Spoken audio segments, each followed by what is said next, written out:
Power star Pawan Kalyan, Harish Shankar combination లో వస్తున్న రెండో చిత్రం ఉస్తాద్ భగత్ సింగ్. పవన్ కళ్యాణ్ తో ఇంతకు ముందు ఎవరు చేయలేని విధంగా గబ్బర్ సింగ్ అనే ఒక సినిమా చేసి ఆయన పొటెన్షియాలిటీ మొత్తాన్ని బయటికి తీసి సక్సెస్ ని అందుకున్నాడు. ఇక ఇప్పుడు అదే కాంబోని రిపీట్ చేస్తూ ఉస్తాద్ భగత్ సింగ్ అనే సినిమా చేస్తున్నాడు. ఇక ఈ సినిమా మీద కూడా ప్రేక్షకుల్లో మంచి అంచనాలైతే ఉన్నాయి. ఇక దానికి తగ్గట్టే ఈ సినిమా నుంచి వచ్చిన గ్లిప్స్ కూడా ప్రేక్షకులని విపరీతంగా అలరించింది. ఇక మొత్తానికైతే ఈ సినిమాతో మరొకసారి తనని తాను ప్రూవ్ చేసుకోవాలనే ప్రయత్నం చేస్తున్నారు. ఇక అందులో భాగంగానే హరీష్ శంకర్, పవన్ కళ్యాణ్ కాంబినేషన్ లో వచ్చిన గబ్బర్ సింగ్ సినిమాలోని ఒక సూపర్ హిట్ సాంగ్ ని ఈ సినిమాలో కూడా ఒక ట్రాక్ కోసం వాడుకోబోతున్నట్లుగా వార్తలు వస్తున్నాయి.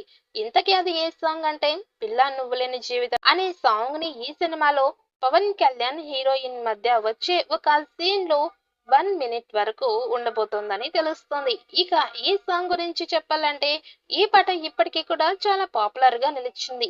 ఎందుకంటే రీసెంట్ గా ఐపీఎల్ లో భాగంగా ఉప్పల్ స్టేడియంలో Chennai super kings versus sunrisers Hyderabad జట్టు మధ్య జరిగిన మ్యాచ్ లో స్టేడియంలో ఈ పాట వేస్తే ప్రతి అభిమాని కూడా ఎవరి చైర్ దగ్గర వాళ్ళు లేచి నిలబడి డాన్స్లు వేస్తున్నారు. అంటే ఈ పాటకి ఇప్పటికి కూడా ఎంత క్రేజ్ ఉందో మనం అర్థం చేసుకోవచ్చు.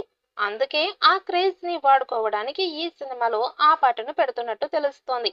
ఇక పవన్ కళ్యాణ్ అభిమానులతో పాటు సినీ ప్రియులంతా ఈ చిత్రం కోసం ఎదురు చూస్తున్నారు.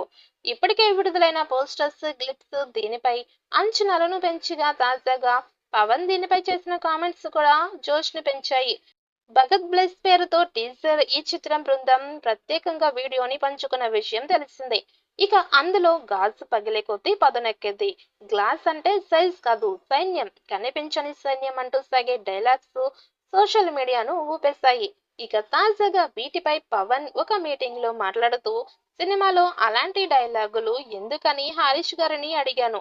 మీకు తెలియదు సార్, మా బాధలు మాకున్నాయి, ఇలాంటి డైలాగులు రాయకపోతే అభిమానులు ఊరుకోరు అని సమాధానం చెప్పాడు.